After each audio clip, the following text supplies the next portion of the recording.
बहुत समय पहले हिमालय की तलहटी में बसा एक गांव था। वहां ईशान नाम का एक लड़का रहता था जिसे संगीत से बहुत प्यार था।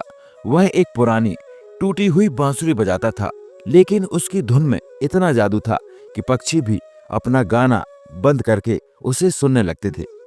एक शाम अपनी गाय को चराते समय ईशान एक ऐसी गुफा के पास जा पहुंचा जिसे गांव वाले मायावी गुफा कहते थे। गुफा के द्वार पर पत्थर की एक मूर्ति थी जिसके हाथ खाली थे। ईशान ने देखा कि मूर्ति के पास एक चमकती हुई सुनहरी बांसुरी रखी है। जैसे ही उसने उस बांसुरी को छुआ, पूरी गुफा संगीत से गूंज उठी। अचानक गुफा के अंदर से एक आवाज आई, ईशान, यह बांसुरी तुम्हारी हो सकती है, लेकिन एक शर्त है। तुम्हें 7 दिनों तक निस्वार्थ दूसरों की मदद करनी होगी। अगर तुमने ऐसा नहीं किया तो तुम पत्थर के बन जाओगे।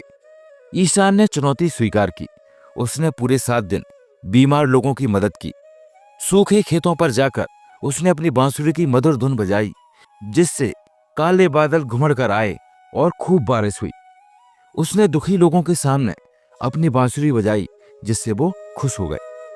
7वें दिन एक अमीर व्यापारी आया और उसने ईशान को उस सुनहरी बांसुरी के बदले सोने की मोहरें देने की पेशकश की।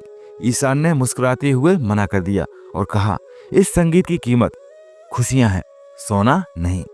उसी पल उस सुनहरी बांसुरी से कुछ तरंगें निकली और वो ईशान के शरीर में जाकर समा गई। अब वह साधारण लड़का नहीं था, अब वह संगीत का जादूगर बन चुका था। उसकी धुन अब केवल कानों को नहीं बल्कि आत्मा को छूती थी। इस कहानी से हमें यह सीख मिलती है, सच्ची कला और प्रतिभा वही है जो दूसरों के काम आए। निस्वार्थ भाव से किया गया काम ही सबसे बड़ा चमत्कार है।